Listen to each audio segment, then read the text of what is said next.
After enduring 7 years of imprisonment, Jake Green, a Cockney gambler, is released from prison.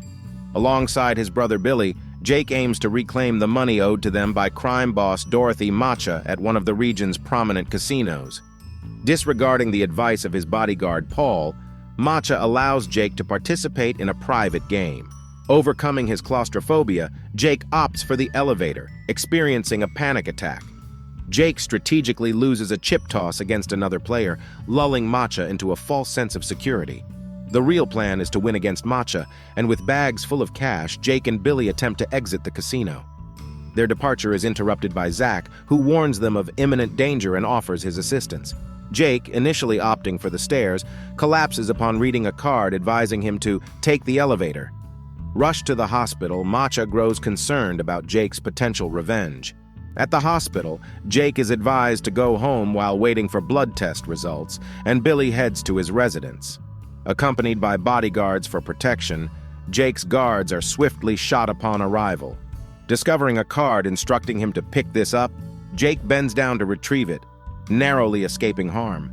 When attempting to flee in his car, the driver is shot, but Zach intervenes in the nick of time, saving Jake. Sorter, the hired hitman, is puzzled by his missed shot and suggests a possible tip-off. Zach takes Jake to meet his partner Avi, who discloses Jake's rare blood disease, predicting his demise in 3 days. They propose protection in exchange for Jake's money and compliance with their demands. Jake, skeptical of their intentions, leaves without responding, suspecting a trick orchestrated by Zach and Avi. Seeking a second opinion, Jake consults his private doctor, who confirms the dire prognosis. Convinced of his limited options, Jake, after withdrawing money from the bank, returns to accept the deal. During a ride, Avi reveals their status as loan sharks, intending to loan Jake's money. Visiting clients to drop off money, Avi presses Jake for details about his history with Macha. Jake narrates an incident involving Macha's 3 foolish men, the Eddies, and a card game that led to his imprisonment. Zach directs Jake to a motel after visiting clients. Meanwhile, Macha and Paul meet with crime kingpin Sam Gold's advisor, Lily Walker, to arrange a powder deal. Gold, known as the ultimate figure, does not entertain visitors and refrains from second chances. Jake continues to provide money to Zach and Avi, and during a chess game, recounts his time in jail. Having chosen 7 years of solitary confinement, Jake communicated with neighboring inmates, a chess master, and a con man, learning their formula for winning games.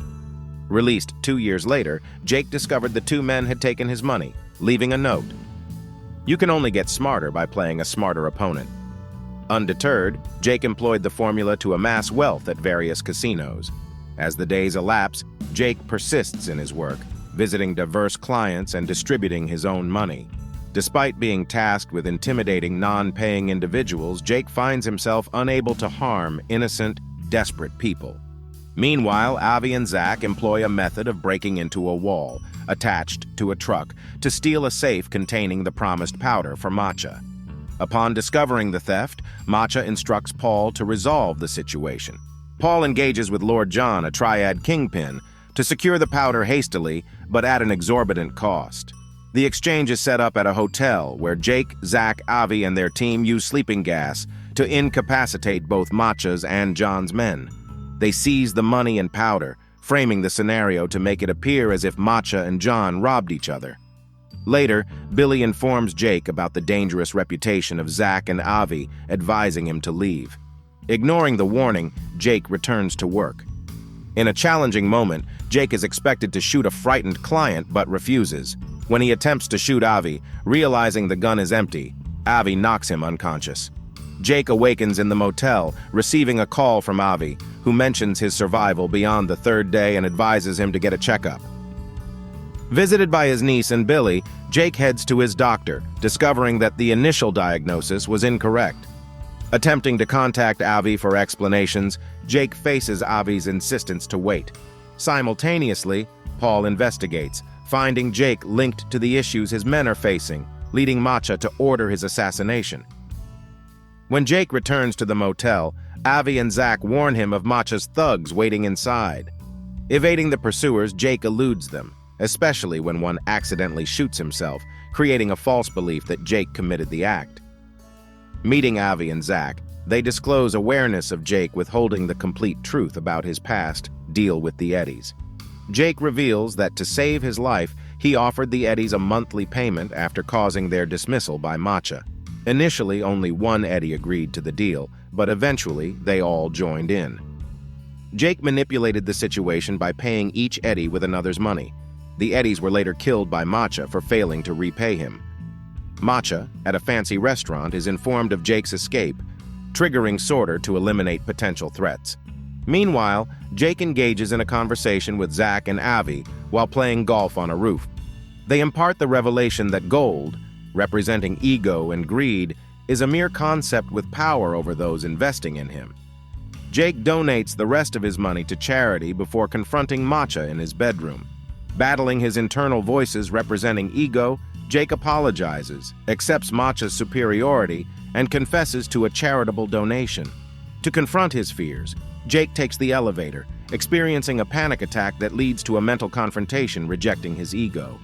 Stepping out as a free man, Jake faces Macha on the ground floor, who, driven mad by ego, attempts to intimidate Jake with a gun. Unfazed, Jake walks past him, leaving Macha humiliated.